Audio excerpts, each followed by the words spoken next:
കോൺഗ്രസ് പുറത്താക്കിയതിന് പിന്നാലെ പരസ്യ പ്രതികരണത്തിനൊരുങ്ങി തളിപ്പറമ്പിലെ വിമത സ്ഥാനാർത്ഥി കൊയ്യം ജനാർദ്ദനൻ. ഇന്ന് ഉച്ചയ്ക്ക് മാധ്യമങ്ങളെ കാണും. ടി.കെ. ഗോവിന്ദനെ പിന്തുണയ്ക്കാനുള്ള UDF തീരുമാനത്തിനെതിരെയാണ് കൊയ്യം ജനാർദ്ദനൻ രംഗത്തെത്തിയത്. കൊയ്യം ജനാർദ്ദന്റെ സ്ഥാനാർത്ഥിത്വം UDF വോട്ടുകളിൽ വിള്ളലുണ്ടാക്കുമോ എന്ന ആശങ്കയിലാണ് നേതൃത്വം. സിനോജ് തോമസ് നൽകും വിശദാംശങ്ങൾ. Good morning Sinoj. ഈ ടി.കെ. ഗോവിന്ദന്റെ കാര്യത്തിൽ കൊയ്യം ജനാർദ്ദന് മാത്രമല്ല, മണ്ഡലത്തിൽ തന്നെ പലയിടത്തും ഒരു എതിർപ്പുണ്ട്. ആ എതിർപ്പിനെ കൂടെ നിർത്താൻ കൊയ്യം ജനാർദ്ദന് കഴിയുമോ എന്നുള്ളതാണ് ഇപ്പോൾ UDFിലെ ആശങ്ക, അല്ലേ?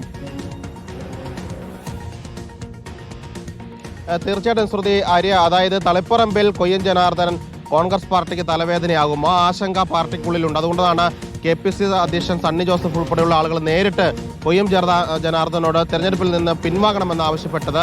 ഇന്നലെ അന്ത്യശാസനം നൽകി, പക്ഷേ അദ്ദേഹം പത്രിക പിൻവലിക്കാൻ തയ്യാറായില്ല. ഇന്ന് വാർത്താ സമ്മേളനം വിളിച്ചിരിക്കുന്നു. ആ വാർത്താ സമ്മേളനത്തിൽ കോൺഗ്രസ് നേതൃത്വത്തിനെതിരെ എന്ത് ആരോപണങ്ങളാണ് അല്ലെങ്കിൽ ആക്ഷേപങ്ങളാണ് അദ്ദേഹം ഉന്നയിക്കുക എന്നാണ് ആകാംക്ഷയുടെ കണ്ണൂരിലെ രാഷ്ട്രീയം കാത്തിരിക്കുന്നത്. കാരണം അദ്ദേഹം KPCC അംഗമായിരുന്നു, വിമതനായി മത്സരിക്കുന്നു, പാർട്ടിയിൽ നിന്ന് പുറത്തേക്ക് പോകുന്നു.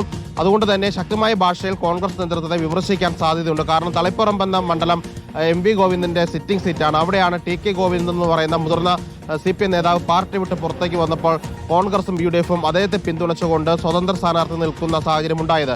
പക്ഷേ അതിനെതിരെ കോൺഗ്രസിനകത്ത് വലിയ പിണക്കമുണ്ടായിരുന്നു. കാരണം കഴിഞ്ഞ തെരഞ്ഞെടുപ്പിൽ മികച്ച പ്രകടനം കാഴ്ചവെച്ച അബ്ദുൾ റഷീദ് എന്ന് പറയുന്ന യുവ നേതാവാണ്. അദ്ദേഹത്തെ അവിടെ സ്ഥാനാർത്ഥിയാക്കാൻ വേണ്ടിയുള്ള ഒരുക്കങ്ങളൊക്കെ തന്നെ പ്രാദേശിക നേതൃത്വം നടത്തിയിരുന്നു. അദ്ദേഹത്തെ പിണറായിലേക്ക് ധർമ്മട മണ്ഡലത്തിലേക്ക് മാറ്റുകയും ചെയ്തു. അതിൽ വലിയൊരു അമർഷമുണ്ടായിരുന്നു. യൂത്ത് കോൺഗ്രസ് ഉൾപ്പെടെ മത്സരിക്കുമെന്ന ഭീഷണി മുടക്കിയിരുന്നു. പക്ഷേ നേതൃത്വം അത് ഇടപെട്ട് അവരെ പിൻവലിപ്പിക്കുകയും ചെയ്തു. പക്ഷേ കൊയ്യം ജനാർദ്ദനൻ എന്ന KPCC അംഗത്തെ പിൻവലിപ്പിക്കാൻ വേണ്ടി നേതൃത്വത്തിന് സാധിച്ചിട്ടില്ല. നാളെ മുതൽ അദ്ദേഹം പ്രചാരണത്തിന് ഇറങ്ങുമെന്ന് പറയുന്നു. ഏതായാലും തളിപ്പറമ്പിലെ കോൺഗ്രസ് വോട്ടുകളിൽ അത് വിള്ളൽ ഉണ്ടാക്കുമോ എന്നൊരു ആശങ്ക കോൺഗ്രസിനകത്തുണ്ട്. കാരണം ടി.കെ. ഗോവിന്ദൻ എന്ന് പറയുന്ന ഇത്രയും കാലം കോൺഗ്രസ് പാർട്ടിയെയും UDFിനെയും വിമർശിച്ചുകൊണ്ടിരുന്ന ഒരു നേതാവിനെ ഇപ്പോൾ പിന്തുണയ്ക്കുന്നതിൽ അവിടെയുള്ള പ്രാദേശിക കോൺഗ്രസ് അണികൾക്കും നേതൃത്വത്തിനും അമർഷമുണ്ട്. അമർഷം വോട്ടായി ഈ കൊയ്യം ജനാർദ്ദന് പോകുന്ന ഒരു ആശങ്ക കോൺഗ്രസിനകത്തുണ്ട്. ഏതായാലും ഇന്ന് വാർത്താ സമ്മേളനം നടത്തി എന്തൊക്കെ ആരോപണമാണ് അദ്ദേഹം മുന്നോട്ട് വയ്ക്കുന്നതെന്നാണ് കോൺഗ്രസ് നേതൃത്വം കാത്തിരിക്കുന്നത്. ഓക്കെ, സിനോജ് തോമസ് ആണ് വിശദാംശങ്ങൾ നൽകിയത്.